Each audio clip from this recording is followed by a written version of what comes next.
আল্লাহর নবী সাল্লাল্লাহু আলাইহি সাল্লাম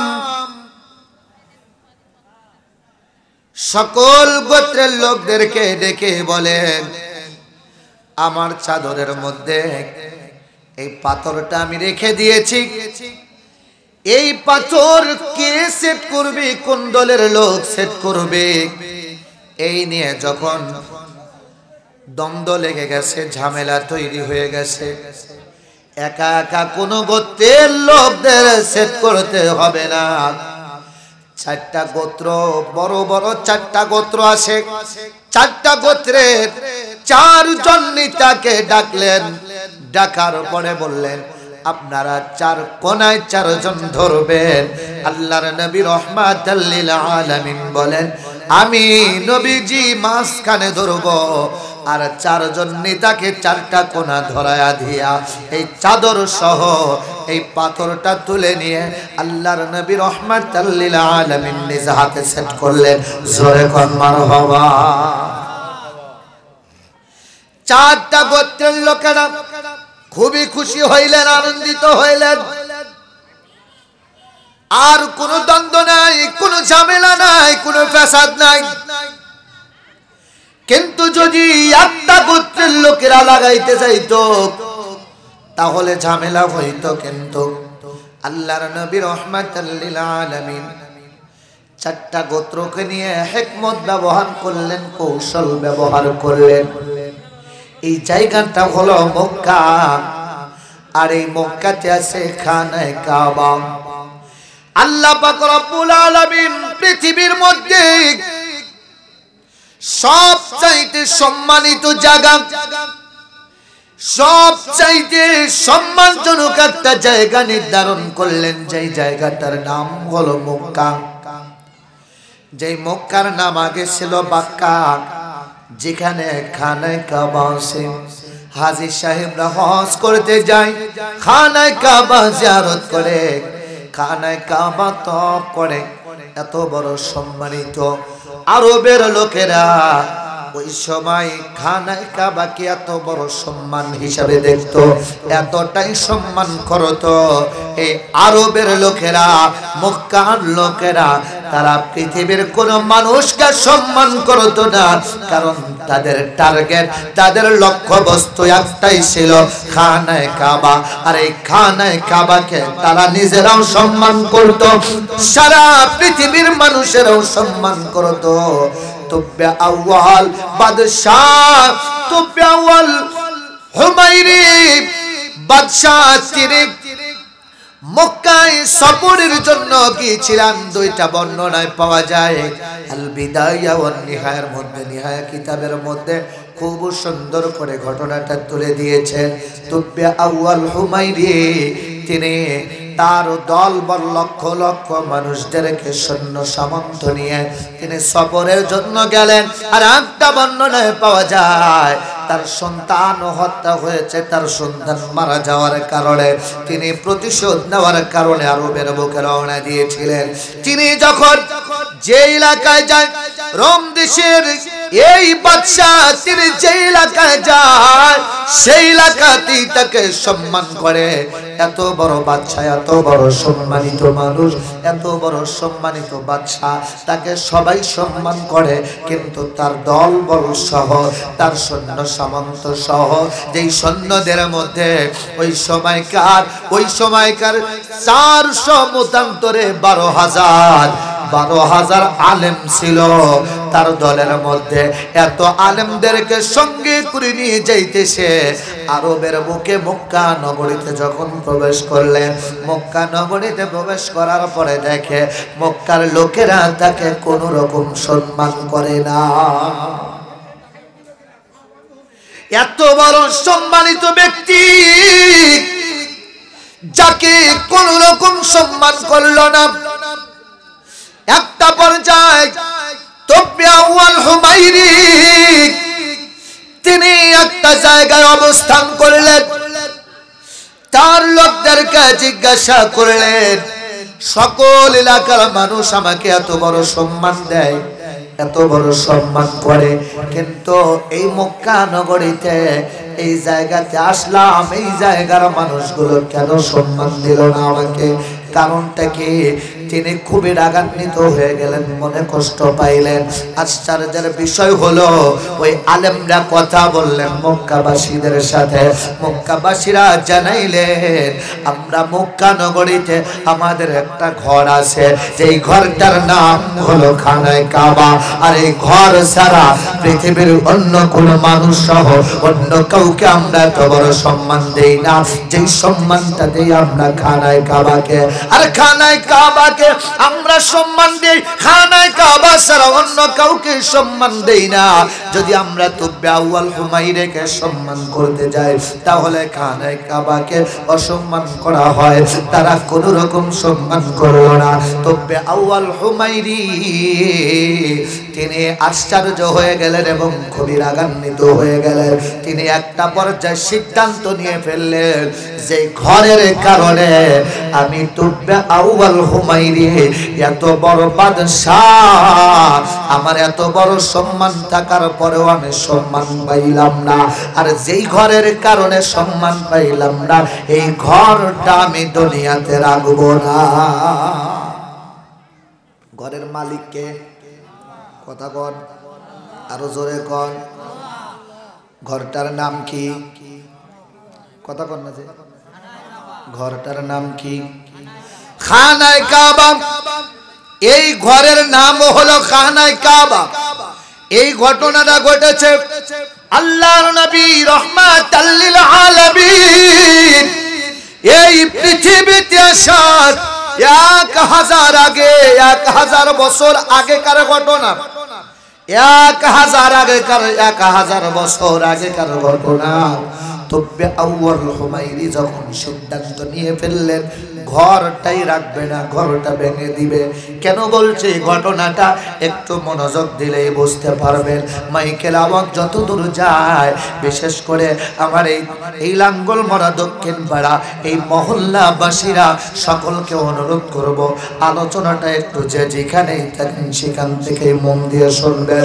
সম্মানিত হাজিরিন, তুব্বে আউয়াল হুমাইরি সিদ্ধান্ত নিয়ে ফেলল, আমি ঘর রাখবো না, ঘরটাকেই ভেঙে ফেলবো। আরবের লোকেরা ঘরটাকেই সম্মান করে। শুধু আরবের লোকেরা নয়, তাম পৃথিবীর মানুষগুলো, তাম পৃথিবীর মানুষগুলো এই ঘরটাকে সম্মান করে। এবং আল্লাহ পাক রব্বুল আলামিন এই ঘরটাকেও সম্মানিত করেছেন। লা উকসিমু বিহাদাল বালাদ। আল্লাহ পাক রব্বুল আলামিন আল্লাহর নবীজি পৃথিবীতে আসার পরে আল্লাহ পাক রব্বুল আলামিন জানিয়ে দেয়, বন্ধু এই ঘর মক্কা নগরটা এমনিতেই সম্মানিত, আমি আল্লাহ সম্মান দিয়েছি। কিন্তু নবীজি, আপনি নবী এই মক্কাতে আগমন করার কারণে এই মক্কার সম্মান আমি আল্লাহ আরো বাড়ায়া দিয়েছি।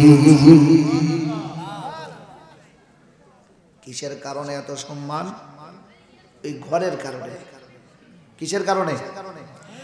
তুব্বে আউয়াল হুমাইরি সিদ্ধান্ত নেওয়ার পরে হঠাৎ তুব্বে আউয়াল সৈন্যদেরকে ঘোষণা করে দিলেন, আমি এই কাজ করব, কাবা শরীফ রাখবো না, ভেঙে ফেলবো। তুব্বে আউয়াল অসুস্থ হয়ে পড়লেন। তুব্বে আউয়ালের পিশাবের রাস্তা দিয়ে রক্ত পুজের মতো রক্ত পড়ে, রক্তওয়ালা পুজওয়ালা রক্ত বের হইতে থাকে।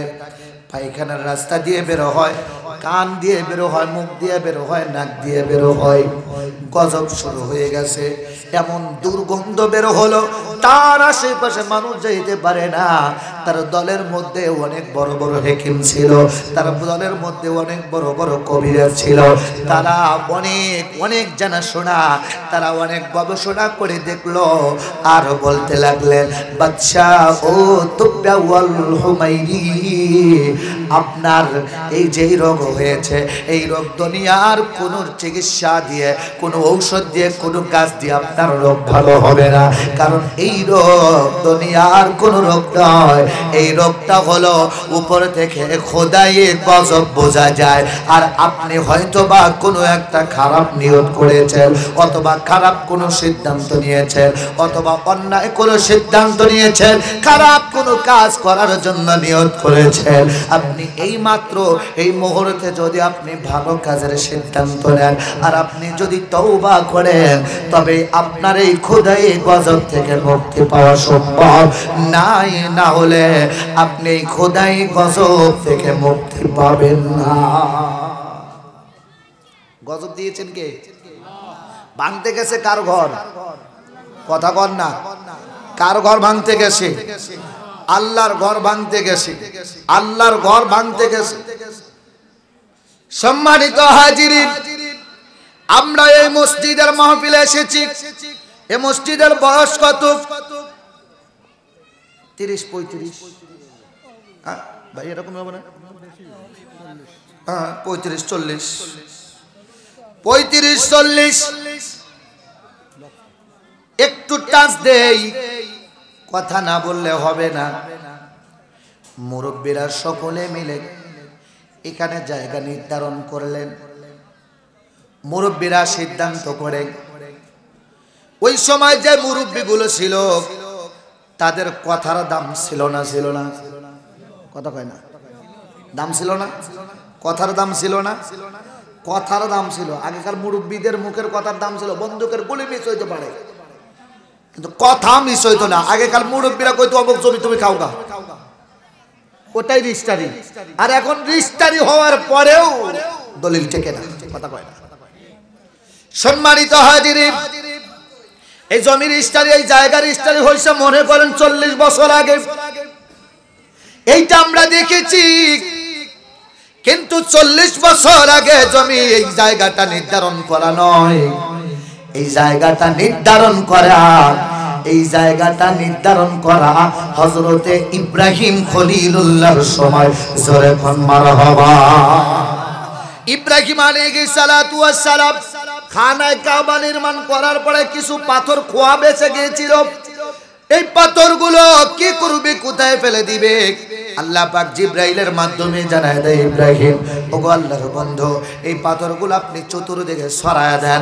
যখন ছড়ায় দিলেন, আল্লাহ পাক রব্বুল আলামিন বাতাসের সাহায্যে এই পাথরগুলো গোটা দুনিয়াতে ছড়ায় দিলেন। যেই পাথরটা যেখানে পড়ছে ওই জায়গাটা ওই মুহূর্তেই মসজিদের জন্য রেজিস্ট্রি হয়ে গেছে। এখন এসে হয়তো বা পায়ে ধরা লাগে, হাতে ধরা লাগে, কিন্তু এটা আমানত। এটা আমানত রাখছে। কিভাবে রাখছে?